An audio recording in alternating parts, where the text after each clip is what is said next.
കർത്താവിൻ്റെ പരിശുദ്ധമേറിയ നാമം വാഴ്ത്തപ്പെടുമാറാകട്ടെ. നല്ല സമയത്തിനായി ദൈവത്തെ സ്തുതിക്കുന്നു, സ്തോത്രം ചെയ്യുന്നു. അനുഗ്രഹീതമായ ഉപവാസ പ്രാർത്ഥനയുടെ 12-ാം ദിവസം പകലിൽ കർത്താവിൻ്റെ സന്നിധിയിലായിരുന്ന് കർത്താവിൻ്റെ വചനം കേൾക്കുവാൻ ദൈവം നമുക്ക് നൽകുന്ന നല്ല അവസരത്തെ ഓർത്ത് ദൈവത്തെ സ്തുതിക്കുന്നു, സ്തോത്രം ചെയ്യുന്നു. കടന്നു വന്നിരിക്കുന്ന എല്ലാ പ്രിയപ്പെട്ടവർക്കും ഒരിക്കൽ കൂടെ ധന്യനായ ഏകാധിപതിയും താൻ മാത്രം അമർത്യതയുള്ളവനും അടുത്തുകൂടാത്ത വെളിച്ചത്തിൽ വസിക്കുന്നവനുമായ ശ്രീ യേശു ക്രിസ്തുവിൻ്റെ പരിശുദ്ധവും പരിപാവനവുമായ നാമത്തിലുള്ള പകൽ വന്ദനം അറിയിക്കുകയും എല്ലാ പ്രിയപ്പെട്ടവരെയും മീറ്റിങ്ങിലേക്ക് സഹർഷം സ്വാഗതവും ചെയ്യുന്നു. കർത്താവ് നമ്മെ ധാരാളമായി അനുഗ്രഹിക്കട്ടെ. ഈ മീറ്റിംഗ് പ്രാർത്ഥിച്ച് ആരംഭിച്ച അന്നു മുതൽ ഈ 12-ാം ദിവസം വരെയും ഒരു ദിവസം പോലും മുടങ്ങാതെ ഈ മീറ്റിങ്ങിൽ സംബന്ധിച്ച പ്രിയപ്പെട്ടവരുണ്ട്. ശാരീരിക ക്ഷീണാവസ്ഥകൾ കൊണ്ട് 12 ദിവസം കടന്നു വരുവാൻ കഴിയാതിരുന്നവരുണ്ട്. എല്ലാവരെയും തങ്ങളുടെ ഹൃദയത്തിന്റെ നിലവാരങ്ങൾ കൊത്തവണ്ണം കർത്താവ് അനുഗ്രഹിക്കുകയും നന്മകളും അനുഗ്രഹങ്ങളും നൽകി ആദരിക്കുകയും ചെയ്യട്ടെ. കർത്താവ് വിശ്വസ്തൻ. നാം പലപ്പോഴും അവിശ്വസ്തരായി തീരുമ്പോഴും കർത്താവ് വിശ്വസ്തനായി നിൽക്കുന്നതോർത്ത് കർത്താവിനെ മഹത്വപ്പെടുത്തുന്നു. പ്രാർത്ഥനയോടെ നമുക്ക് ദൈവസന്നിധിയിലായിരിക്കാം. ദൈവത്തിന്റെ വചനത്തിലേക്ക് നിങ്ങളുടെ ശ്രദ്ധയെ കൊണ്ടുവരുന്നു. കഴിഞ്ഞ ചില ദിവസങ്ങളായി നെഹമ്യാവിന്റെ പുസ്തകത്തിൽ നിന്ന് നാം ചിന്തിച്ചു കൊണ്ടിരിക്കുകയാണ്. വലിയ പ്രതിസന്ധികളുടെ നടുവിൽ യെരുശലേം പട്ടണം, പിതാക്കന്മാരുടെ കല്ലറകളുള്ള പട്ടണം, അത് തകർന്ന് അതിൻ്റെ മതിലുകൾ ഇടിഞ്ഞ് അത് വെന്ത് കിടക്കുന്ന കാഴ്ച ഒരുവന്റെ ഉള്ളിൽ കൊടുത്ത ആത്മീയ തകർച്ചയ്ക്ക്, അല്ലെങ്കിൽ ആ കാഴ്ചപ്പാടിന്, ആ ദർശനത്തിന്റെ പിന്നിൽ സർവശക്തനായ ദൈവം നിന്നു. ദൈവത്തിന് സ്തോത്രം. ആ ദർശനത്തിന്റെ പിന്നിൽ മുഴുവൻ ദൈവജനത്തെയും കൂട്ടിക്കൊണ്ടുവന്നു. നെഹമ്യാവിന്റെ ഉള്ളിൽ ദൈവം കൊടുത്ത ആ വലിയ കാഴ്ചപ്പാടിന്റെ പുറകിൽ വലിയ പ്രതിസന്ധികൾ ഉണ്ടായിട്ടും അവർക്ക് നിൽക്കാൻ ദൈവം കൃപ കൊടുത്തു. അങ്ങനെ മതിൽ പണി തുടങ്ങുവാനിടയായി. മതിൽ പണിയുടെ ആരംഭം മുതൽ ശത്രു അണുവിട മാറാതെ നിന്ന് വെല്ലുവിളിക്കുകയാ. ഒരു ദിവസം പോലും ഇല്ലാതെ നിന്ന് വെല്ലുവിളിക്കുകയാ. ഏലാ താഴ്വരയിൽ ഇസ്രായേൽ ജനത്തിന് നേരെ 40 ദിവസമായി വിഘ്നം കൂടാതെ നിന്ന് ഗോലിയാത്ത് മല്ലി വിളിച്ചതുപോലെ വെല്ലുവിളിച്ച് നിന്ന് പോരാടിയതുപോലെ ഇവിടെ നെഹമ്യാവിനും നെഹമ്യാവിന്റെ പണിക്കും പണിക്കാർക്കും വേലക്കാർക്കും എതിരെ നിന്ന് 52 ദിവസവും പോരാടി എന്ന് വേണം പറയുവാൻ. എന്ന് പറഞ്ഞാൽ 52 ദിവസം കൊണ്ടാണ് മതിൽ പണി തീരുന്നത്. മതിൽപ്പണി തീരുന്ന ഭാഗത്തോട്ടാണ് നമ്മൾ ഇന്ന് ചിന്തിച്ച് കയറി വരുന്നത്. 6-ാം അധ്യായത്തിലാണ് മതിൽപ്പണി തീരുന്ന ഭാഗം പറഞ്ഞിരിക്കുന്നത്.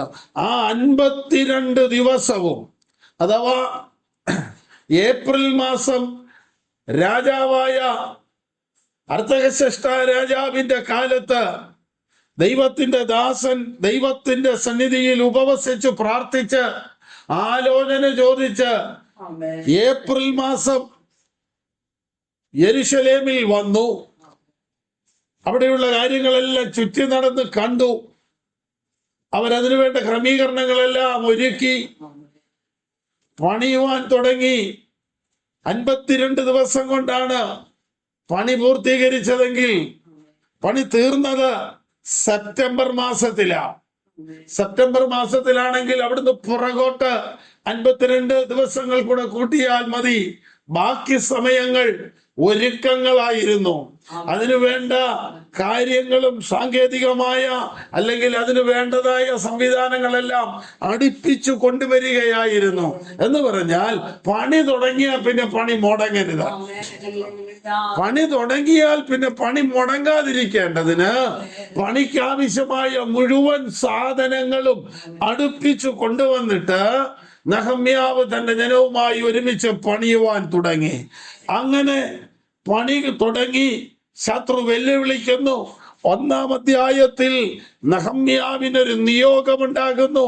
അതിനകത്തെ ഏറ്റവും പ്രധാനപ്പെട്ട ചിന്ത, കരയുന്നവന്, തകർച്ച കണ്ട് കരയുന്നവന് ഒരു നിയോഗം ദൈവം ഏൽപ്പിക്കും. രണ്ടാമത്തേത്, ആ നിയോഗമുള്ളവന് ദൈവം തകർച്ചകളുടെ നടുവിൽ കൊണ്ടുപോയി നിർത്തും. അതാണ് 2-ാം അധ്യായത്തിൽ നാം കാണുന്ന കാഴ്ച. മുഴുവൻ ചുറ്റി നടന്ന് കണ്ടു. 3-ാം അധ്യായത്തിൽ പണി തുടങ്ങുന്നതാണ് കാണുന്നത്. ദൈവത്തിന് സ്തോത്രം. എല്യാശീബ് പുരോഹിതൻ ആട്ടുവാതിൽക്കൽ വന്നു നിന്ന് അനുഗ്രഹത്തോടെ പണി അങ്ങ് തുടങ്ങി. 3-ാം അധ്യായത്തിൽ വരുമ്പോൾ, അതിന്റെ ഒടുവിലെ വാക്യമായ 32-ാം അധ്യായത്തിൽ വരുമ്പോൾ, 32-ാം വാക്യത്തിൽ വരുമ്പോൾ ആട്ടുവാതിൽക്കൽ വന്ന് പണി നിർത്തുന്നതായി കാണുന്നു.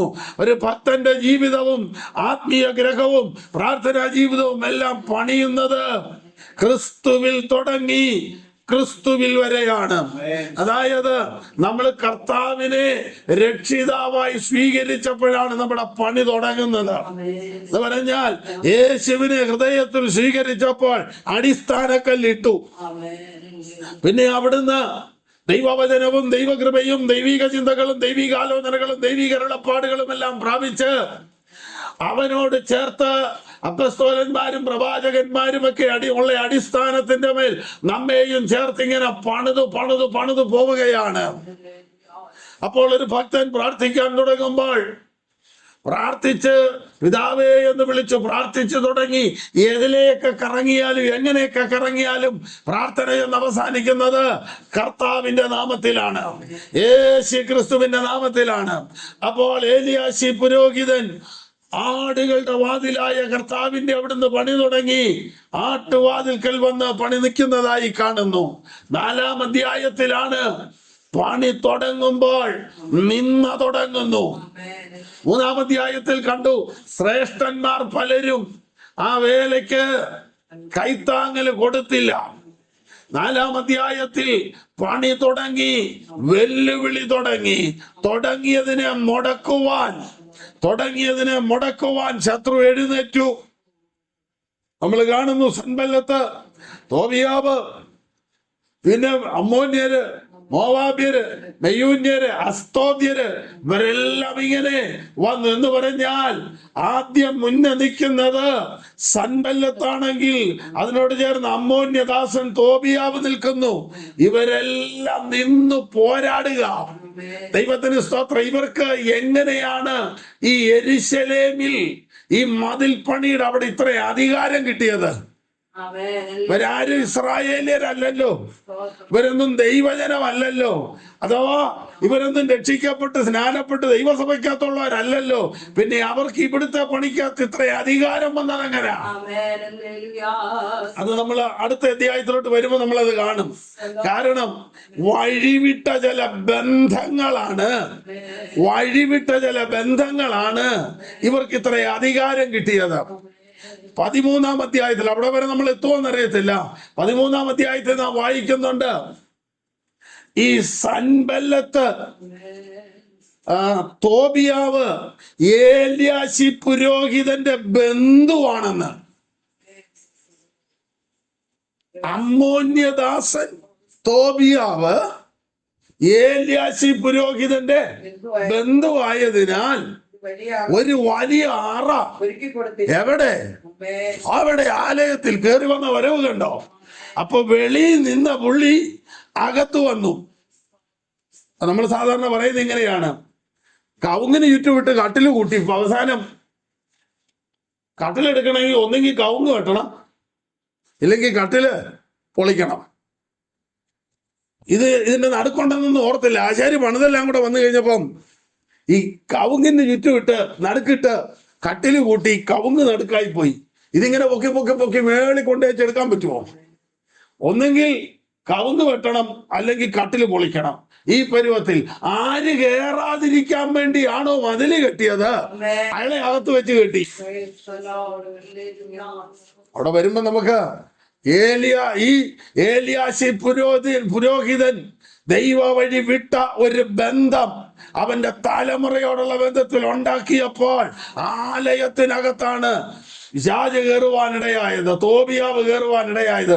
എന്തേരം മല്ല് കെട്ടിയ ആളാ, നിങ്ങൾ ഓർത്തു നോക്കണം. എന്തേരം പോരാട്ടം ഉണ്ടാക്കിയ ആളാ, എന്തേരം യുദ്ധം ഉണ്ടാക്കിയ ആളാ. അവസാനം പണി കഴിഞ്ഞ് വന്നപ്പോൾ പ്രധാന സ്ഥലത്ത് പുള്ളി വന്നു. അവിടെ നമ്മൾ വരും. അന്നേരം അവന്റെ സകല വീട്ടു സാധനങ്ങളും മണ്ണെണ്ണ സ്റ്റവും കപ്പും എല്ലാ ഗ്ലാസും പെറുക്കി എറിഞ്ഞ് അവിടെ ശുദ്ധമാക്കും. അവിടെ ശുദ്ധമാകുന്നതോടുകൂടെയാണ് ആലയം ശുദ്ധമാകുന്നത്. കർത്താവ് അനുവദിച്ചാൽ നമ്മൾ അവിടെ വരെ പോണമെന്നാണ് കർത്താവിൽ ആഗ്രഹിക്കുന്നത്. ഇപ്പൊ നമുക്ക് 6-ാം അധ്യായത്തിലേക്ക് വരാം.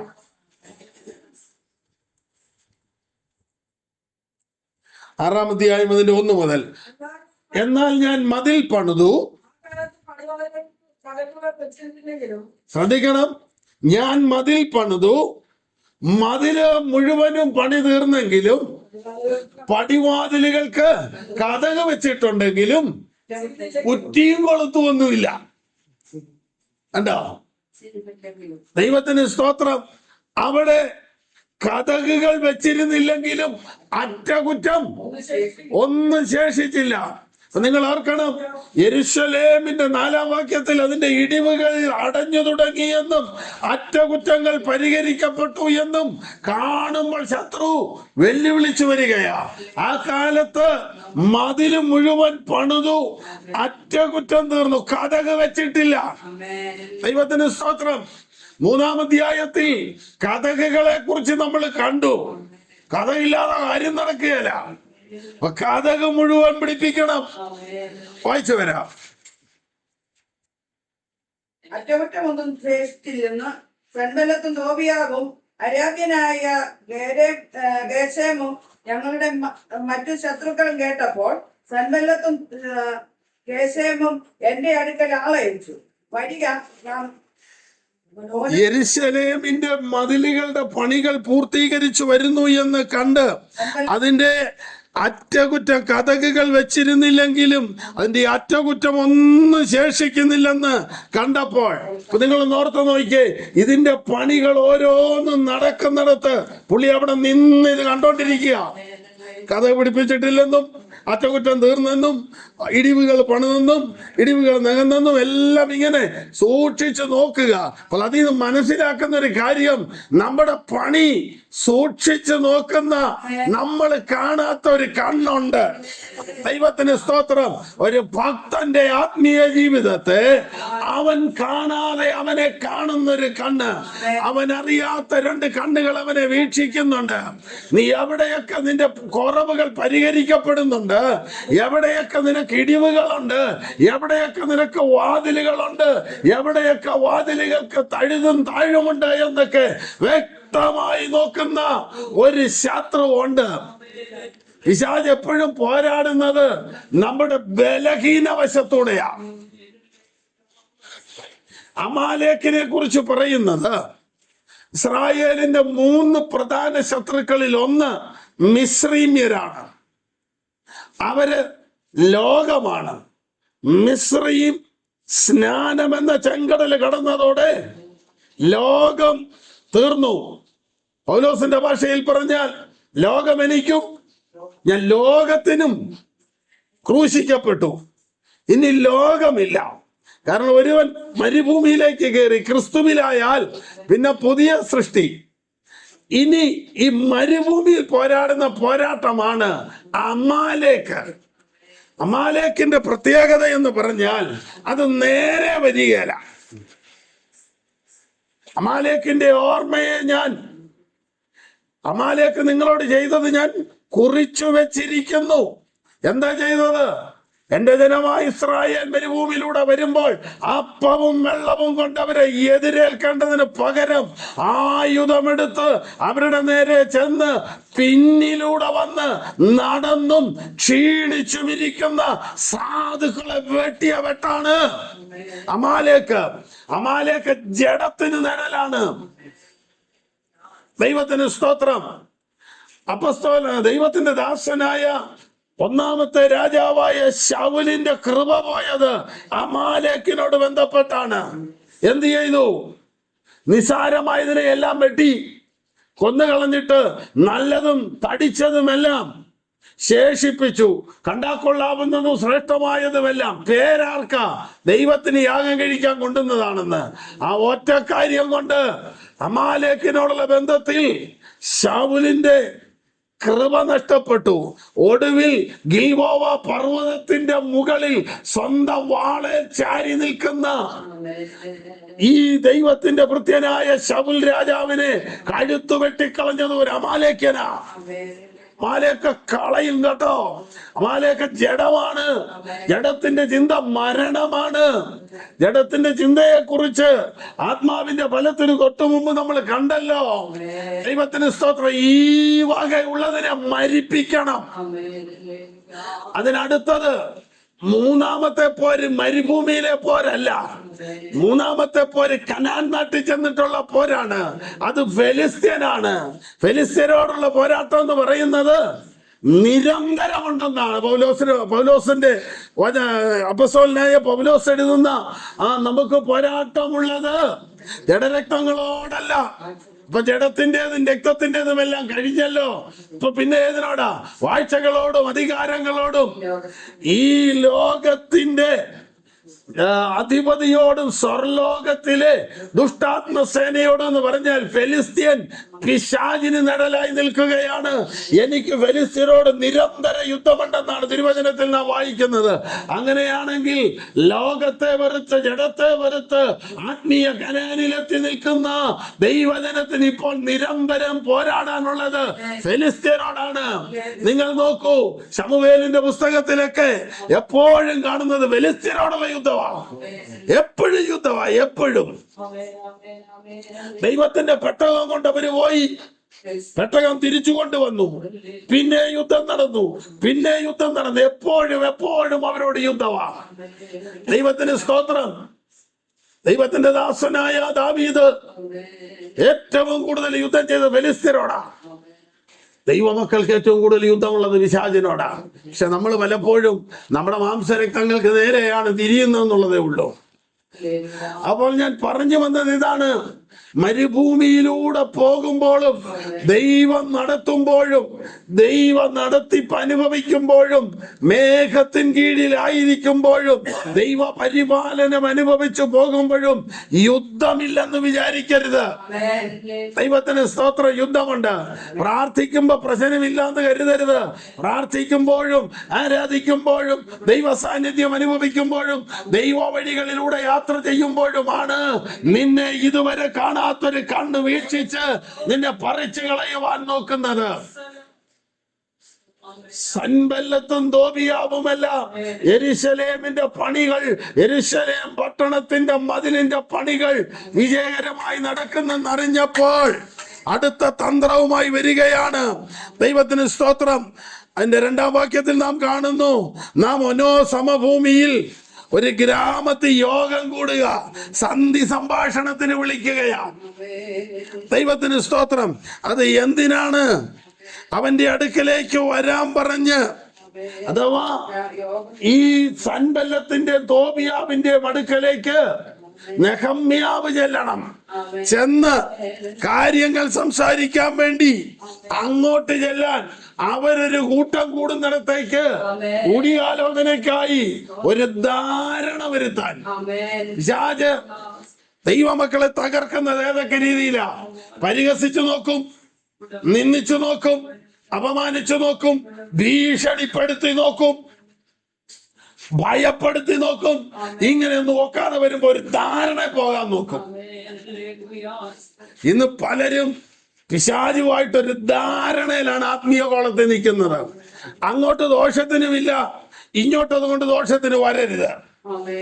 അങ്ങനെ ഒരു ധാരണ പോവുക. യാക്കോബ് പറയുന്നത് എന്താ? പിശാചിനോട് എതിർത്ത് നിൽപ്പീൻ, എന്നാൽ അവൻ നിങ്ങളെ വിട്ടോടിപ്പോകും. ഞങ്ങൾ എതിർക്കാനുമില്ല, ഞങ്ങൾ സ്നേഹിക്കാനുമില്ല എന്നുള്ളൊരു ധാരണയിൽ ഇപ്പം അങ്ങ് പോകും. അതുകൊണ്ട് വലിയ ദോഷമില്ലാതെ കാര്യങ്ങൾ പോവുക. ഈ കേരളത്തിലെ ആത്മീയത എന്ന് പറയുന്നത്, കേരളത്തിലെ പെന്തക്കോസ് എന്ന് പറയുന്നത് ശത്രുവിനോട് എതിർക്കാതെ ഒരു സന്ധി സംഭാഷണ ഉടമ്പടികളിലൂടെ പോവുകയാണ്. ദൈവത്തിന് സ്തോത്രം. ഇവിടെ പരസ്യവും നടത്തരുത്, ഇല്ല ഞങ്ങൾ നടത്തുന്നില്ല, അടുത്ത സ്ഥലത്തോട്ട് പോവാ. ഇവിടെ ഒക്കത്തില്ല, എന്നാ വേണ്ട. ട്രാക്ട് കൊണ്ടുവന്ന് ഇവിടെ കയറണ്ട, എന്നാ വേണ്ട. ഒരു ധാരണ പോവുക. നമ്മള് സാമൂഹ്യ ജീവിയല്ലേ, മനുഷ്യൻ സമൂഹത്തിന്റെ ഭാഗമല്ലേ. അപ്പോൾ സമൂഹത്തിൽ നിൽക്കുമ്പോൾ നമുക്ക് എല്ലാവരും വേണമല്ലോ. അതുകൊണ്ട് ആരെയും പിണക്കാതെ നിന്നാല് നമുക്ക് അവരെ നേടണമെങ്കിൽ അവരുടേതായ കാര്യങ്ങളെ കുറിച്ചുള്ള ബോധ്യവും അതിന്റെ ഒരു ചെറിയ സഹകരണമൊക്കെ നമ്മുടെ ഭാഗത്തു നിന്നൂടെ ഉണ്ടാകണ്ടേ. എന്നാലേ നമുക്ക് മറ്റു ദോഷമൊന്നും ഇല്ലാതിരിക്കുള്ളൂ എന്നുള്ള രീതിയിൽ ഒരു ധാരണ വരുത്തുക. ഈ കേരളത്തിലെ പെന്തക്കോസ് ചരിത്രം മൊത്തം, അല്ലെങ്കിൽ കേരളത്തിലെ ഇന്നത്തെ ആധുനിക ചരിത്രം മൊത്തം ഇന്ന് സമൂഹത്തോട് ചേർന്ന് നിൽക്കുന്ന ഒരു പെന്തക്കോസാ കാണുന്നത്. പണ്ട് സമൂഹത്തിൽ നിന്ന് മാറി നിൽക്കുന്നവരുടെ കൂട്ടമായിരുന്നു. രാഷ്ട്രീയക്കാർ വോട്ട് ചോദിച്ച് പെന്തക്കോസ് പള്ളി വരികയിലായിരുന്നു. പെന്തക്കോസുകാർ ഇലക്ഷന് നിൽക്കുകയിലായിരുന്നു. പെന്തക്കോസുകാർ മുറുക്കാങ്കട നടത്തുകയിലായിരുന്നു. ഇപ്പൊ അങ്ങനെയല്ല. ബിവറേജ് കോർപ്പറേഷനിലേക്ക് ജോലിക്ക് PSC എഴുതി കിട്ടി. പെന്തക്കോസുകാരനാണ് ഇപ്പോൾ സർക്കാരിന്റെ ബിവറേജിന്റെ അവിടെ സാധനം എടുത്തു കൊടുക്കുന്നത്. എൻ്റെ മോന് മദ്യഷാപ്പി ജോലി കിട്ടി, എല്ലാവരും സ്തുതിച്ചാട്ടെ. സർക്കാർ ജോലിയല്ലേ, കളയാൻ പറ്റുമോ? പക്ഷെ പിന്നെ അവൻ ഒഴിച്ചു കൊടുക്കുന്നതേ ഉള്ളെന്ന്, അവൻ എടുത്തു കൊടുക്കുന്നേ ഉള്ളൂ. എൻ്റെ മകൻ ഒരു ശല്യം ഉള്ളവനല്ലെന്ന് ധാരണയായി. ദൈവത്തിനും ദൈവവചനത്തിനും ദൈവകൃപയ്ക്കും യോജിക്കാത്ത ജോലി വേണ്ടെന്ന് വെക്കാൻ, ദൈവനാമം മഹിമപ്പെടാത്ത കാര്യം വേണ്ടെന്ന് വെക്കുവാനുള്ള ആർജവം ഉണ്ടാകണം ദൈവജനത്തിന്. യോഗം കൂടുവാൻ വേണ്ടി നഹമ്യാവിനെ വിളിക്കുമ്പോൾ നഹമ്യ പറയുന്നത് ശ്രദ്ധിക്കൂ, ഞാനിവിടെ വലിയൊരു വേല ചെയ്തോണ്ടിരിക്കുക, ഞാനിവിടെ വലിയൊരു വേലക്കകത്ത് നിൽക്കുക, അത് ഇട്ടേച്ച് പോരാനൊന്നും കഴിയത്തില്ല. കർത്താവിന്റെ വേലക്കകത്തുനിന്ന്, അല്ലെങ്കിൽ നഹമ്യാവ് ഇപ്പോ ചെയ്തോണ്ടിരിക്കുന്ന വേലക്കകത്തുനിന്ന് ഒരു മുടക്കം വരുത്തി ഇവനെ അങ്ങോട്ടൊന്ന് മാറ്റിയാൽ, അവനൊന്ന് മാറിക്കിട്ടിയാൽ ഈ പണിക്കകത്ത് ചെയ്യാനുള്ളത് ചെയ്യാൻ വേണ്ടി മറ്റൊരു സ്ഥലത്തേക്ക് വിളിക്കുകയാണ്. അവിടെ എഴുതിയിട്ടുണ്ട്, അവനെ അപായപ്പെടുത്താൻ വേണ്ടിയായിരുന്നു ഈ യോഗം കൂടിയെന്ന്.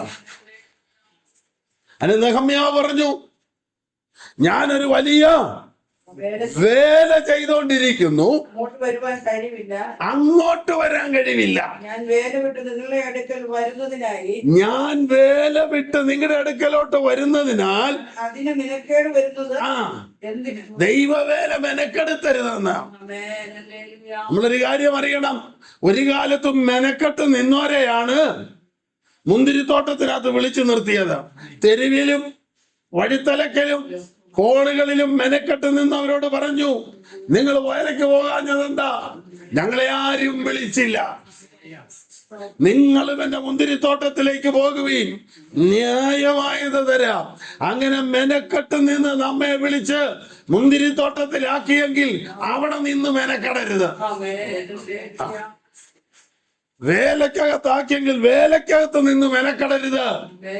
ദൈവത്തിന് സ്തോത്രം. നഹമ്യാവ് പ്രാർത്ഥിച്ചിട്ട് കരഞ്ഞിട്ട് ഉപവസിച്ചിട്ടാണ് ഇങ്ങനെ ഒരു നിയോഗം അവന്റെ മേൽ വന്നത്. അതുകൊണ്ട് മെനക്കെടാനായിട്ടും വേല മുടങ്ങാനുമുള്ള ഒരാലോചനയും നഹമ്യാവിന്റെ മുമ്പിലില്ല. വിശ്വാസ ജീവിതത്തിനും ആരാധനയ്ക്കും ആത്മീയ കൂട്ടായ്മയ്ക്കും മെനക്കേട് വരുന്ന ഒരു കാര്യത്തിലും നമ്മൾ ഇടപെടരുത്. അതിന് നമ്മൾ വില കൊടുക്കണം. ഞാൻ വലിയതും വിശാലവുമായ ഒരു വേലക്കകത്ത് നിൽക്കുന്നു, എനിക്കിത് ഇട്ടേച്ച് വരാൻ കഴിയുകയില്ല. ഞാനിത് ഇട്ടേച്ച് വന്നാൽ വേല മെനക്കെടുമെന്ന് പറഞ്ഞു. 4 പ്രാവശ്യം കത്തയച്ചു. 4 പ്രാവശ്യം അയച്ചു. നമ്മളാണ് എന്നെ അയ്യോ പല പ്രാവശ്യം വിളിച്ചതല്ലേ, പല പ്രാവശ്യം വിളിച്ചതല്ലേ. പല പ്രാവശ്യം ആയി കഴിയുമ്പോൾ ഒരു പ്രാവശ്യം പോയില്ലെങ്കിൽ ആ ബന്ധം ചിലപ്പോൾ മുറിഞ്ഞു പോകല്ലേ. എന്നാ പിന്നെ ഒന്ന് വായിച്ചു വിടാം. ഞാൻ വരാം, ഒത്തിരി നേരം നിൽക്കുകയല്ല, വേഗം പോരും കേട്ടോ. അതിനെന്നാ പോന്നിച്ച് വേഗം പോരെ. പോയത് പരമാർത്ഥമാണ്, പോരിക്കും ഉണ്ടാകുകയല്ല. 4 പ്രാവശ്യം വിളിച്ചു. ദൈവത്തിന് സ്തോത്രം. ഈ 4 പ്രാവശ്യം പറയുന്നത് ഇങ്ങനെ തന്നെ. 5-ാം പ്രാവശ്യവും ഒരെഴുത്തുമായിട്ട് വരിക. ഈ 6-ാം അധ്യായത്തിലെ പ്രശ്നമെന്ന് പറയുന്നത്, 6-ാം അധ്യായത്തിലെ വിഷയമെന്ന് പറയുന്നത്, കള്ളപ്രവാചകന്മാർ എഴുന്നേറ്റ് വേലയ്ക്ക് പ്രതികൂലമായി മാറുന്നതാണ് 6-ാം അധ്യായത്തിലെ വിഷയം.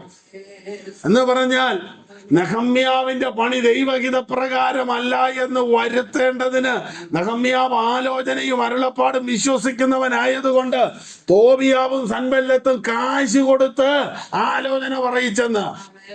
അപ്പൊ കാശിന് അറിയുന്ന പ്രവാചകന്മാർ അന്നും ഉണ്ട്. എന്തേലും കിട്ടിയാ കള്ളതൂത് പറയാൻ അന്നും ആളുകളുണ്ടെന്ന്.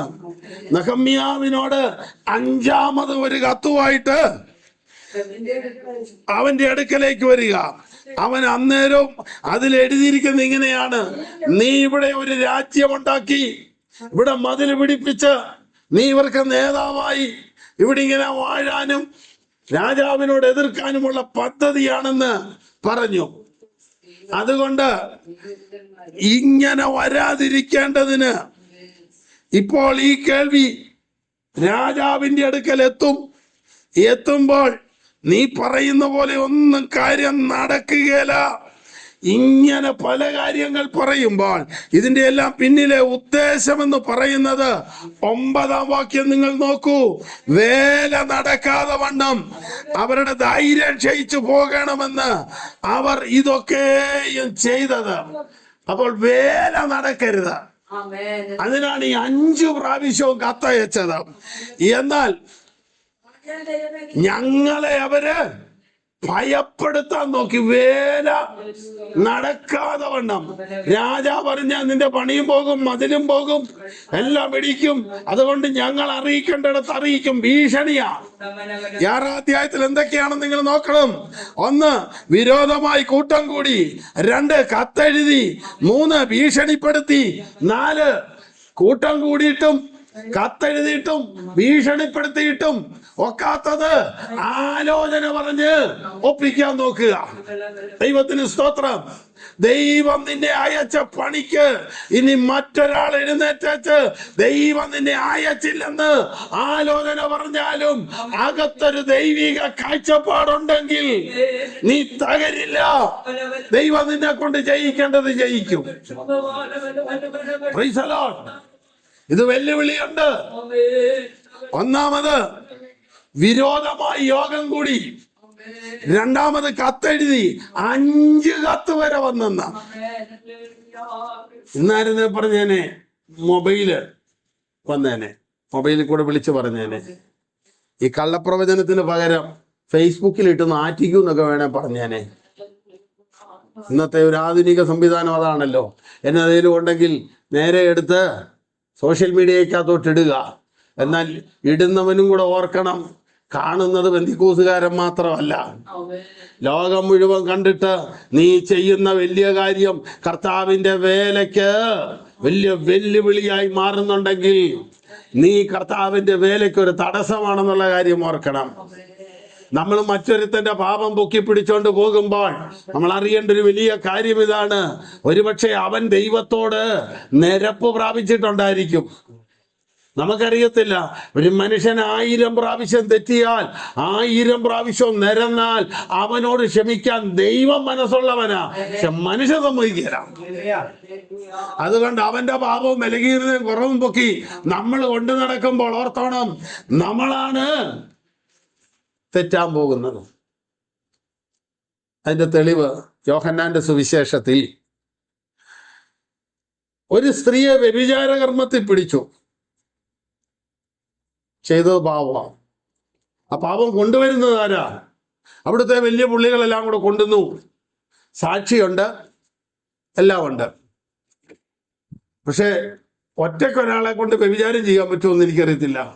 സ്ത്രീയെ മാത്രമേ പിടിച്ചിട്ടുള്ളൂ. മറ്റേ പുള്ളി എന്ത് ചെയ്യും? അയലുണ്ട് ഈ കൂട്ടത്തിൽ ഉണ്ടെന്ന് തെളിവായി, എല്ലാമായി, കാര്യങ്ങളായി, കല്ലെറിഞ്ഞു കൊല്ലാൻ പോവാണ്. ഇനി കർത്താവിന്റെ അഭിപ്രായം കൂടെ ചോദിക്കാം. കർത്താവ് പറഞ്ഞു, നിങ്ങൾ ഈ പാപമില്ലാത്തവൻ ഐശ്വര്യമായിട്ട് എറിയാൻ പറഞ്ഞു. മൂത്തവൻ തുടങ്ങി ഇളയവൻ വരെ കല്ല് താഴെ ഇട്ടിട്ട് തിരികെ പോയി എന്ന് പറഞ്ഞാൽ കർത്താവ് കുനിഞ്ഞെഴുതിക്കൊണ്ടിരുന്നു എന്ന. അതിന് ചിലരൊക്കെ പറയുന്നത് ഓരോരുത്തൻ കല്ലുമായിട്ട് വരുമ്പോൾ 10 കൽപ്പന കർത്താവ് എഴുതിയിട്ട് 1, 3, 2, 5 ഇങ്ങനെ ഓരോരുത്തൻ വരുമ്പോൾ തൊട്ട് കാണിക്കുകയായിരുന്നെന്ന്. എന്നതാണേലും അതാണോ അല്ലയോ, മനസാക്ഷിയുടെ ആക്ഷേപ നിമിത്തം ഓരോരുത്തനും പോയി കർത്താവ് തല പൊക്കി നോക്കുമ്പോൾ ഈ സ്ത്രീയും ഒരു കൂട്ടം കല്ലുകൊണ്ട്. നിന്നെ ആരും വിധിച്ചില്ലേ? ദൈവത്തിന് സ്തോത്രം. ഞാനും നിന്നെ വിധിക്കുന്നില്ല. പാപം ചെയ്യുന്ന പാപിയുണ്ട്, പാപം പൊക്കി പിടിച്ചുകൊണ്ട് നടക്കുന്ന പാപികളുണ്ട്, മറ്റുള്ളവന്റെ പാപം പേറിക്കൊണ്ട് നടക്കുന്നവർ. ദൈവത്തിന് സ്തോത്രം. പ്രിയരെ, ഒരാളുടെ ജീവിതത്തിൽ ഒരു കുറവോ ബലഹീനതയോ ഉണ്ടായാൽ നമ്മൾ ആരും പൂർണ്ണരല്ല. എന്നാൽ അവൻ ദൈവത്തോട് നിരന്ന് കാണും. നമുക്കറിയത്തില്ല. ഇവിടെ നോക്കൂ, നെഹമ്യാവിനെ ഇല്ലാതാക്കാൻ വേണ്ടി പണിക്കകത്തുന്നവനെ മാറ്റി. ഇതിന്റെ എല്ലാം പിന്നിലെ ശത്രുവിന്റെ തന്ത്രമെന്ന് പറയുന്നത് വേല നടക്കാതെ വണ്ണം അവരുടെ ഹൃദയം ക്ഷയിച്ചു പോകണം. അതിന് അവരെ പേടിപ്പിക്കുവാൻ, ഭയപ്പെടുത്തുവാൻ നോക്കി. ശത്രു ദൈവജനത്തെ ഭയപ്പെടുത്താൻ നോക്കിയെങ്കിൽ നമ്മളൊരു കാര്യം മനസ്സിലാക്കണം. അതിന്റെ 16-ാം വാക്യം നോക്കി. നിങ്ങളുടെ സകല ശത്രുക്കളും അത്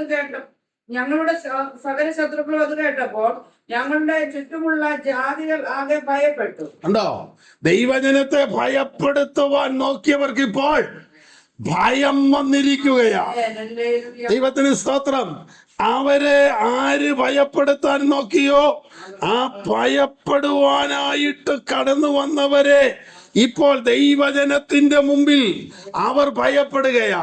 സത്യത്തിൽ ഈ ഭീഷണി, വെല്ലുവിളി, ഉപദ്രവം എല്ലാം കൊണ്ട് വരുന്നതിന് പിന്നിലെ കാരണം എന്നാന്നറിയോ? പേടിച്ചിട്ടാ. പക്ഷെ ഈ വരവ് കാണുമ്പോൾ നമ്മൾ പേടിച്ചു പോവുക. കർത്താവിന്റെ വചനം പറയുന്നു, നിങ്ങൾ അവരെ ഭയപ്പെടരുത്, വലിയവനും സർവശക്തനുമായ കർത്താവിനെ ഓർത്ത് നിങ്ങൾക്കും നിങ്ങളുടെ ഭാര്യമാർക്കും പുത്രിമാർക്കും പുത്രന്മാർക്കും വേണ്ടി അവരോട് പോരാടുവീൻ. ദൈവത്തിന് സ്തോത്രം. അതാണ് നമ്മൾ ഇന്നലെ കേട്ടത്. അപ്പൊ നമ്മൾ ഭയപ്പെട്ടു പോകരുത്. അവർ ഭയപ്പെടുത്തുവാൻ നോക്കിയവർക്ക് ഇപ്പോൾ ഭയം വന്നതായി നാം കാണുന്നു. അടുത്ത മാത്രം 16-ാം വാക്യം ഒന്നുകൂടെ വായിക്കുമ്പോൾ, ഞങ്ങളുടെ സകല ശത്രുക്കളും അത് കേട്ടപ്പോൾ ഞങ്ങളുടെ ചുറ്റുമുള്ള ജാതികളാകെ ഭയപ്പെട്ടു. അവർക്ക് തങ്ങളെ തന്നെ അല്പന്മാരായിട്ട് തോന്നി. ഈ അല്പന്മാരാണ് 4-ാം അധ്യായത്തിന്റെ 2-ാം വാക്യത്തിൽ ദൈവജനത്തെ നോക്കിയിട്ട് പറയുന്ന ഈ ദുർബലന്മാരെന്ന്. ഈ ദുർബലന്മാര് ബലപ്പെട്ടപ്പോൾ ബലവാന്മാരെന്ന് പറഞ്ഞവർ അല്പന്മാരായി പോയി. നീ ആത്മാവിൽ ശക്തിപ്പെട്ടാൽ, നീ ആത്മാവിൽ ബലപ്പെട്ടാൽ നിന്റെ മുമ്പിൽ ബലത്തോടെ നിൽക്കുന്ന ശത്രു ബലഹീനനായി മാറും. കാരണം അവർക്ക് മാംസഭുജമേ ഉള്ളൂ. നിന്നോട് കൂടെ സർവശക്തനായ ദൈവത്തിന്റെ ഭുജമുണ്ട്. നീ ബലപ്പെടുമെന്ന് അറിയാവുന്നത് കൊണ്ടാണ് ശത്രു നിന്നെ ഭയപ്പെടുത്തുവാൻ നോക്കുന്നത്. നീ ബലപ്പെടുമെന്ന് അറിയാവുന്നത് കൊണ്ടാണ് ശത്രു നിന്നെ ബലഹീനനാക്കാൻ നോക്കുന്നത്. ഇന്ന് പകൽ നീ ഒരു കാര്യം തിരിച്ചറിയണം. രോഗവും ക്ഷീണവും വരുന്നത് നമ്മെ ക്ഷീണിപ്പിക്കാനാണ്, നമ്മെ ബലഹീനമാക്കുവാനാണ്. എന്നാൽ യോഗത്തിന് പോകാൻ കഴിയാതെ, ആരാധന കൂടാൻ കഴിയാതെ നിന്നെ അകത്ത് ഭവനത്തിനകത്ത് ഇരുത്താൻ നോക്കുമ്പോൾ നീ അതിനെ വെല്ലുവിളിച്ചു ബലത്തോടെ എഴുന്നേറ്റാൽ ആ രോഗാത്മാവിന്റെ ശക്തി ക്ഷയിക്കാൻ തുടങ്ങും. രോഗബന്ധനങ്ങൾ അഴിയാൻ തുടങ്ങും.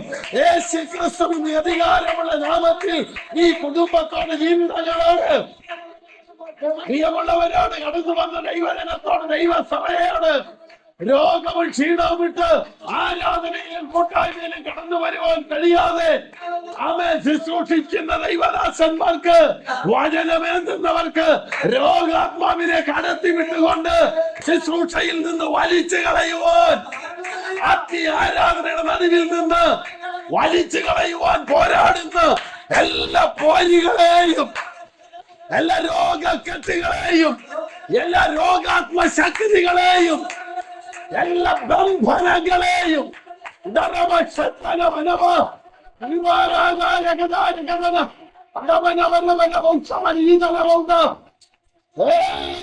അധികാരമുള്ള നാമത്തിൽ ആ ഭയത്തിന്റെ ആത്മാവിനെ ശാസിച്ചകറ്റുകയാണ്.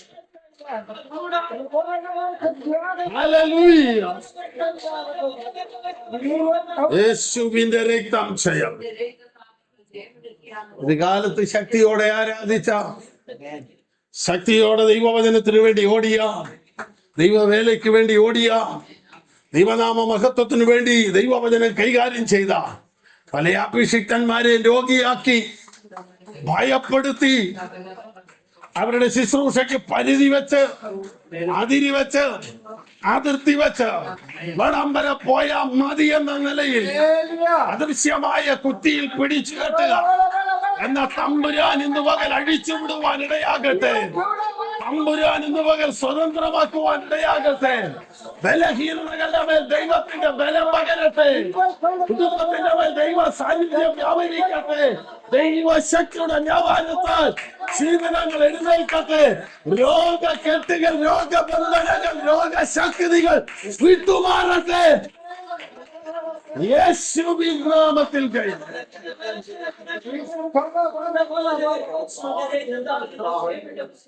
ദൈവത്തിന് സ്തോത്രം.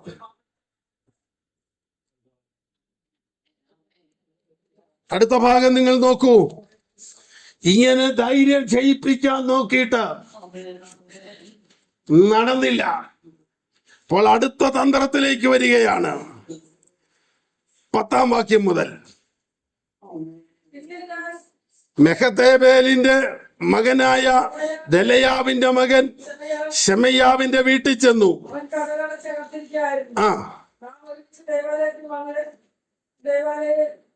മന്ദിരത്തിനകത്ത് കടന്നു. വാതിലടയ്ക്കുക.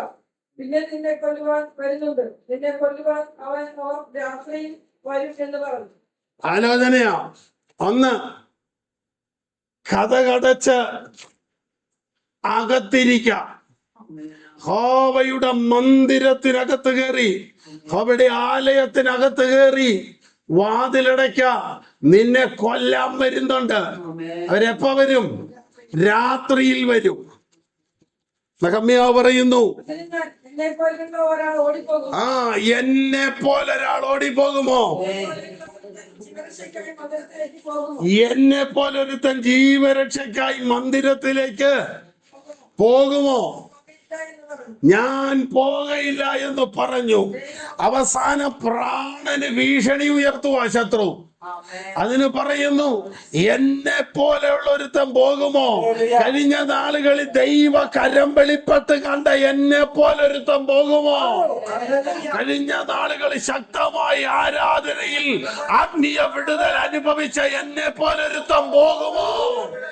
ദൈവ വിടുതൽ അക്കമിട്ട് പറയാൻ കുടുംബത്തിനകത്ത് ദൈവ പ്രവൃത്തി കണ്ട എന്നെ പോലെ ഒരുവൻ ഈ വേല വിട്ടു പോകുമോ? ഈ വിശ്വാസം വിട്ടു പോകുമോ? ഈ കൃപ വിട്ടു പോകുമോ? ഞാൻ പോകുകയില്ല. കാരണം ഞാൻ ദൈവമാരാന്നറിഞ്ഞതാ. ദൈവത്തിന്റെ മഹത്വം എന്താന്നറിഞ്ഞതാ. ദൈവ പ്രവൃത്തി എന്താന്ന് ഞാൻ കണ്ടതാ. ദൈവത്തിന് സ്തോത്രം.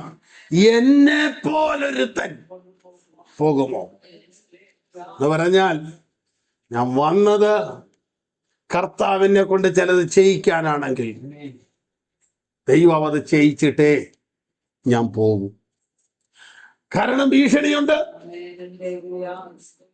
വെല്ലുവിളിയുണ്ട്, നിന്റെ വേല തീർന്നെന്ന് ആലോചന വരെ പറയുന്നുണ്ട്. അപ്പൊ പിന്നെ പോകാമല്ലോ. പക്ഷെ എന്നെ പോലൊരുത്തം പോകുമോ? സ്വർഗത്തിലെ ദൈവത്തിന്റെ ആത്മാവ് നിന്നോട് ബന്ധപ്പെട്ട കാര്യം നിന്നോടാ സംസാരിക്കണ്ടേ. ആദ്യം ഞാനതാ മനസ്സിലാക്കുന്നത്.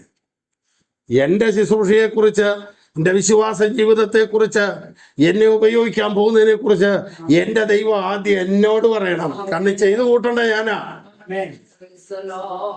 ചിലര് ഒരു വീട്ടിൽ 2, 3, 4 പിള്ളേരുണ്ടെങ്കിൽ ഏതേലും ഒരു തന്റെ തലയെ കൈവച്ച് നേർച്ചക്കോഴിയെ പോലെ നിന്നെ സുവിശേഷ വേലയ്ക്ക് കണ്ടിരിക്കുകയാണ്.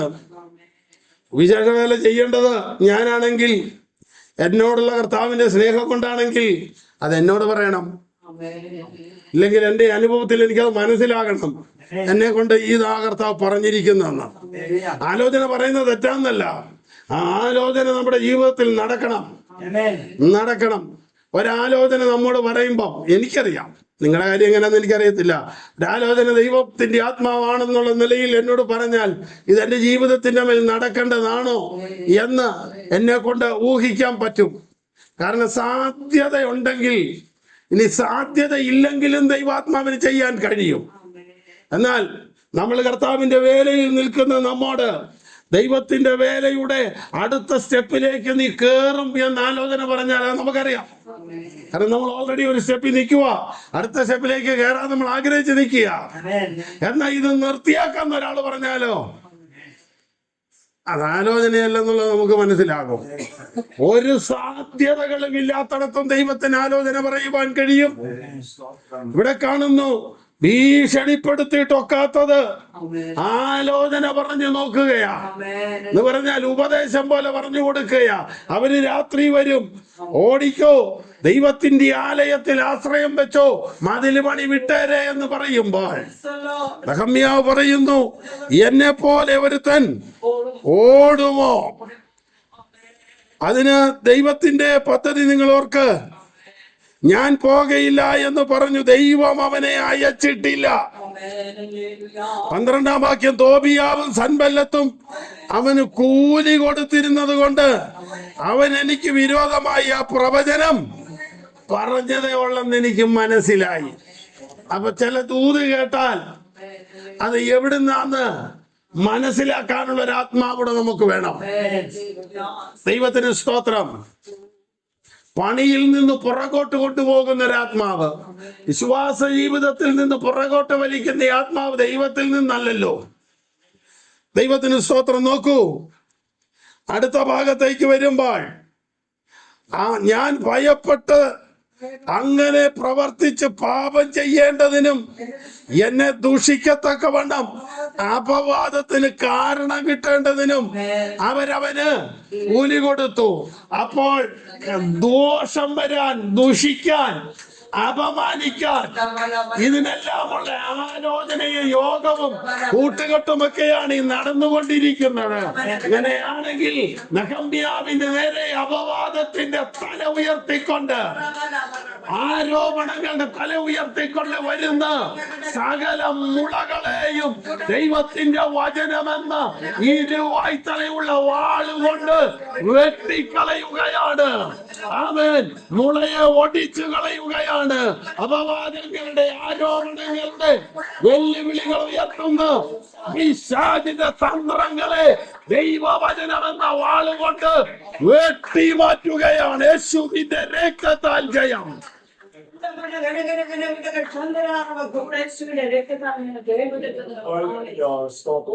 15-ാം വാക്യം കൂടെ വായിച്ച് നമുക്ക് വേഗത്തിൽ നിർത്താം. 1-2 വാക്യം വായിക്കണം. 6:15 ഇങ്ങനെ മതിൽ 52 ദിവസം കൊണ്ട് പണിതു. ഏലുൽ മാസം 25-ാം തീയതി പണി തീർത്തു. ഞങ്ങളുടെ സകല ശത്രുക്കളും അത് കേട്ടപ്പോൾ ഞങ്ങളുടെ ചുറ്റുമുള്ള ജാതികൾ ആകെ ഭയപ്പെട്ടു. ആയുധമെടുത്തവൻ ഭയപ്പെടാൻ തുടങ്ങി. വിരോധമായി കൂട്ടം കൂടിയവൻ ഭയപ്പെടാൻ തുടങ്ങി. തന്ത്രങ്ങൾ മെനഞ്ഞവൻ ഭയപ്പെടാൻ തുടങ്ങി. നിന്ദിച്ചവൻ ഭയപ്പെടാൻ തുടങ്ങി. ചില ജീവിതങ്ങളുടെ ഉള്ളിൽ ഭയം തട്ടാൻ പോവുകയാ. ദൈവസഭ എന്ന് പറയുന്നത് ദൈവത്തിന്റെ മണിമന്ദിരമാണെന്നും ആരാധനയുടെ കേന്ദ്രമെന്നും തിരിച്ചറിഞ്ഞിട്ട് ശത്രു ഭയപ്പെടുവാൻ പോകുകയാണ്. 48-ാം സങ്കീർത്തനത്തിൽ കാണുന്നുണ്ട്, സകല ജാതികളും ഭയപ്പെടത്തക്കവണ്ണം, ഭയമില്ലാത്തവർക്ക് മഹാഭയം ഉണ്ടാകത്തക്കവണ്ണം ദൈവം അതിന്റെ അരമനകളിൽ ഒരു ദുർഗമായി വെളിപ്പെട്ടതുപോലെ ദേശത്ത് ദൈവസഭ ശക്തിയോടെ തല ഉയർത്തുമ്പോൾ അതിനെ തകർക്കുവാൻ നോക്കിയ ദേശത്തിന്റെ ആധിപത്യത്തിന്റെ പോരികളും കെട്ടുകളും അതിന്റെ പിന്നിൽ പ്രവർത്തിച്ചവരും ആ വിചാര ക്രിയകളാൽ ഇല്ലാതാക്കുവാൻ നോക്കിയവരും ഭയപ്പെടുവാൻ പോകുകയാ. തങ്ങൾ അല്പന്മാരെന്ന് തോന്നി. താഴോട്ട് വായിച്ചാട്ടെ, 16-ാം വാക്യം, 17-ാം വാക്യം.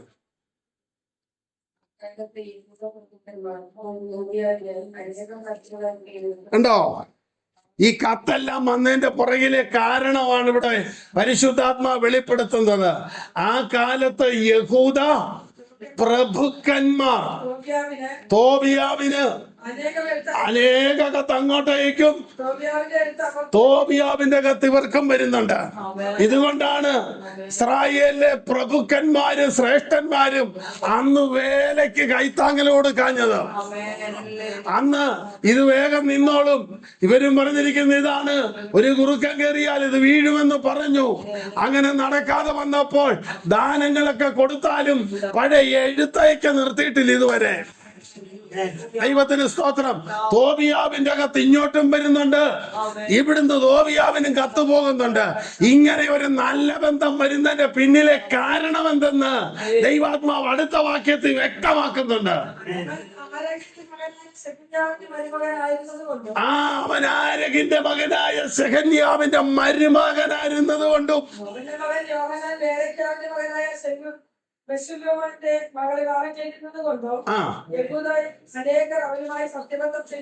അങ്ങനെ ഒരു ബന്ധം അവർക്ക് കിടക്കുന്നതുകൊണ്ട് അനേകർ യഹൂദയിൽ അവനുമായിട്ട് സത്യബന്ധം ചെയ്തു. നെഹമ്യാവ് ഒരു വശത്ത് പണിയുമ്പോൾ വേറൊരിടത്ത് കുടുംബബന്ധോ രക്തബന്ധോ ആൾബലോ അംഗബലോ എല്ലാം നോക്കി നിൽക്കുക. ദൈവത്തിന് സ്തോത്രം. ഇവിടുന്ന് അങ്ങോട്ട് കത്തെഴുതുന്നു, അവിടുന്ന് ഇങ്ങോട്ട് കത്തെഴുതുന്നു. അവരങ്ങനെ വലിയ ബന്ധം സ്ഥാപിച്ചു നിൽക്കുക. ഈ ബന്ധം മുറുകിയതാണ് തോബിയാവ് യഹോവയുടെ ആലയത്തിനകത്ത് കയറാൻ കാരണം. ദൈവത്തിന് സ്തോത്രം. എന്ന് പറഞ്ഞാൽ എല്ലാവരും ഏകകണ്ഠേന ഒരുമനപ്പെട്ട് ദൈവത്തിന്റെ ആലയമുള്ള പട്ടണത്തിൽ മതില് പണിയുമ്പോൾ മാറി നിന്ന പ്രഭുക്കന്മാർ ദൈവ സന്നിധിയിൽ പണിക്കെതിരെ നിൽക്കുന്ന ശത്രുവുമായി ബന്ധം സ്ഥാപിച്ചെന്ന്. ദൈവത്തിന് സ്തോത്രം. ഉണ്ടോ? പരിശുദ്ധാത്മാവ് കൊണ്ടുപോക്ക് വചനത്തിന്റെ ആഴം. ദൈവത്തിന് സ്തോത്രം. ഈ ബന്ധം ഇവിടെ മുറിയാൻ ഇടയാകണം. ഈ ബന്ധം മുറിഞ്ഞാലേ തോബിയാവ് വെളിയിൽ പോവുകയുള്ളൂ. തോബിയാവ് വെളിയിൽ പോയില്ലെങ്കിൽ പുരോഹിതന് വെക്കുന്ന എണ്ണ, വീഞ്ഞ്, ദശാംശങ്ങൾ മുതലായവ വെക്കുന്ന സ്ഥലത്താണിപ്പോൾ തോബിയാവ് കയറിയിരിക്കുന്നത്. തോബിയാവ് അവിടെ കയറിയിരിക്കുന്നതുകൊണ്ട് ദാനങ്ങൾ ആലയത്തിൽ വരുന്നില്ല, എണ്ണയും വീഞ്ഞുമില്ല, ആത്മാവും സ്നേഹവുമില്ല, ദശാംശങ്ങളില്ല, ഒന്നുമില്ലാതെ വന്നത് തോബിയാവ് അകത്ത് കയറിയത് കൊണ്ട് തോബിയാവ് പുറത്തു പോകണം.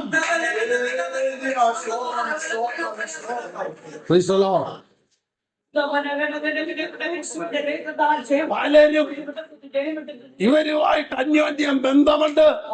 മകളെ അങ്ങോട്ട് കെട്ടിച്ചു കൊടുത്തു, മരുമകനായും ഒക്കെ നിൽക്കുന്ന രക്തബന്ധത്തിന്റെ പേര് പറഞ്ഞ് ആത്മീയ വേലയ്ക്കുന്ന് വിട്ടു നിൽക്കുകയാണ്. ദൈവത്തിന് സ്തോത്രം. ആ കാലത്ത് ഇഷ്ടം പോലെ കത്ത് വരികയും ഇങ്ങോട്ട് വരികയും അങ്ങോട്ട് മറുപടി കൊടുക്കുകയൊക്കെ ചെയ്തുകൊണ്ടിരുന്നെന്നാ കാണുന്നത്. ദൈവത്തിന് സ്തോത്രം. 2-ാം അധ്യായത്തിൽ പണി തുടങ്ങി, അതിനുള്ള കാര്യങ്ങൾ ക്രമീകരിച്ച് 3-ാം അധ്യായത്തിൽ പണി തുടങ്ങി, 4-ാം അധ്യായത്തിൽ പണി തുടങ്ങി മുന്നോട്ട് വന്നു. 5-ാം അധ്യായത്തിൽ അകത്തുള്ള പലരും വേലയ്ക്കകത്തുനിന്ന് ആളുകൾ മാറി നിൽക്കേണ്ടതിന്, മറ്റു പല പണിയിലേക്കും പോകേണ്ടതിന് പലിശയ്ക്ക് കൊടുത്തു. പലിശ കൊടുക്കാനും പലിശ വീട്ടാനും ഇല്ലാത്ത ഒരു സാഹചര്യത്തിലല്ല. എല്ലാവരും ഏതേലുമൊക്കെ ലോണിലും കടത്തിലും ആയതുകൊണ്ട് ഒരു ദിവസം പോലും ലീവ് എടുത്ത് ഉപവാസ പ്രാർത്ഥന കൂടാൻ പറ്റുകയില്ല. ഏതേലുമൊക്കെ പണിക്ക് പോയില്ലെങ്കിൽ ഒക്കുകയില്ല. 2-3 ലോണൊക്കെ നിൽക്കുക. അതുകൊണ്ട് ഈ പണി മുടക്കാൻ ഈ പ്രഭുക്കന്മാരെല്ലാം കൂടെ അകത്തുള്ള സാധുക്കൾക്ക് ലോൺ കൊടുത്തിട്ട് ആ ലോണിന്റെ പുറകെ പോയിരിക്കുക എല്ലാരും. നെഹമ്യാവ് ശാസിച്ച്, ആ ബ്ലേഡുകാരെ ശാസിച്ച് ആ പലിശ വേണ്ടെന്ന് വെപ്പിച്ചു. അങ്ങനെ വന്നപ്പോഴാണ് ഇതിന്റെ എല്ലാം പുറകിൽ നെഹമ്യാവാന്നറിഞ്ഞപ്പോൾ 6-ാം അധ്യായത്തിലാണ് ഇതിന്റെ മൂല കാരണം വെളിപ്പെട്ടത്. ബന്ധം എവിടാന്ന്. ദൈവത്തിന് സ്തോത്രം. ഇവരിങ്ങനെ വാശിയോടെ മത്സരിച്ച്, വാശിയോടെ എതിർത്ത്, ഇങ്ങനെ ഇസ്രായേൽ മക്കളുടെ നടുക്ക് നിന്ന്, ഈ യഹൂദ ജനത്തിന്റെ നടുക്ക് നിന്ന് ഈ അഗ്രചർമ്മക്കാരൻ, ഈ അന്യാരാധനക്കാരൻ ഇത്ര ശക്തിയോടെ അവകാശവാദം മുഴക്കുന്നതിന്റെ ബന്ധം എവിടെയാന്നുള്ളത് 6-ാം അധ്യായത്തിലാണ് മറഞ്ഞിരിക്കുന്ന ബന്ധം വെളിപ്പെട്ടത്. നമ്മൾ മനസ്സിലാക്കേണ്ട ഒരു കാര്യം, പരിശുദ്ധാത്മാവ് ഒരു കാര്യം വെളിപ്പെടുത്തിയാൽ വെളിപ്പെടുത്തുന്ന കാര്യത്തിന് വിടുതലുള്ളതുണ്ടാവും. അല്ലെ പിന്നെ അതിനകത്തിന് അവിടെ നോട്ടം നോക്കിയല്ലേ ഉള്ളൂ. നമ്മളെ ചില ദർശനങ്ങള്, ചില സ്വപ്നങ്ങൾ കർത്താവ് കാണിക്കുന്നത്, അത് ചിലത് ദോഷമായതാവാം, ചില നന്മയാകാം. അത് കാണിക്കുന്നത് നല്ല കാര്യമാണെങ്കിൽ അത് താമസിക്കാതെ പ്രാപിക്കാൻ വേണ്ടി പ്രാർത്ഥിക്കുവാനും, ദോഷമായതാണെങ്കിൽ അത് ഒഴിവായി പോകാൻ വേണ്ടി പ്രാർത്ഥിക്കാനും. അപ്പോൾ കർത്താവ് കാണിക്കുന്ന സ്വപ്നങ്ങളുടെ പുറകിൽ ഒരു പ്രാർത്ഥന അനിവാര്യമാണ്. നെഹമ്യാവ് ഓരോ കാര്യവും പറയുന്നത് അതെല്ലാം ദൈവം എനിക്ക് നന്മയ്ക്കായിട്ട് ഓർക്കണേ, ഇങ്ങനെ എന്ന് പറഞ്ഞാൽ ഓരോന്നും ചെയ്യുന്നതിനിടയ്ക്ക് താൻ പ്രാർത്ഥിക്കുന്നുണ്ട്. ഒരു ഉപവാസത്തോടെയാണ് താൻ അന്യദേശത്ത് വന്നത്. ഈ ബന്ധം വെളിപ്പെടാഞ്ഞത് കൊണ്ട് മറഞ്ഞു നിന്ന് ശത്രു അവകാശം പറയുക. ഞങ്ങൾ സമ്മതിക്കുവോ? ഈ ഞങ്ങളെന്നൊക്കെ പറയണമെങ്കിൽ അകത്ത് പിടിയുള്ളതുകൊണ്ടാന്ന്. ഒറ്റ ദിവസം കൊണ്ട് പണിയുമോ? എങ്ങനെ പണിതാലും കയറുകയില്ല. ഇതൊക്കെ ഇത്ര കരുത്തോടെയൊക്കെ അമ്മോന്യനൊക്കെ ആരാധനയുടെ കാര്യം നിശ്ചയിക്കണമെങ്കിൽ ആകത്ത് അതുപോലെ ബന്ധമുണ്ടായിട്ടാ. മോവാബ്യനുമൊക്കെ അങ്ങനെ പറയണമെങ്കിൽ ആ ബന്ധം മുറിയും, സ്വർഗം മുറിച്ചു കളയും. ദൈവത്തിന് സ്തോത്രം. ദൈവജനം ഒരുമിച്ച് നിന്ന് ആർപ്പിടുമ്പോൾ, ആരാധിക്കുമ്പോൾ, ചങ്ങലകളാണേൽ അഴിയും, കോട്ടയാണേൽ ഇടിയും, വാതിലാണേ തുറക്കും. ദൈവത്തിന് സ്തോത്രം. അതങ്ങനെയാണ്. അത്യുന്നതന്റെ കരത്തിൽ നമ്മെ ഒന്ന് ഏൽപ്പിക്കാം. ഈ പകൽ വേല മുടക്കുവാൻ, വേലയെ ഇല്ലാതാക്കുവാൻ, വേലയെ അവസാനിപ്പിക്കാൻ വേലയുടെ മുമ്പിൽ നിൽക്കുന്നവന് നേരെ ഭീഷണി വരികയാണ്. വേലയുടെ മുമ്പിൽ നിൽക്കുന്നവനെ തകർക്കുവാൻ പരിശ്രമിക്കുന്നത് കണ്ടു. കർത്താവ് എത്ര നല്ലവനെന്ന് തിരിച്ചറിയുവാൻ ദൈവകരത്തിൽ നമ്മെ ഏൽപ്പിക്കാം. പ്രാർത്ഥനയ്ക്കായി നമ്മുടെ തലകളെ വണക്കാം.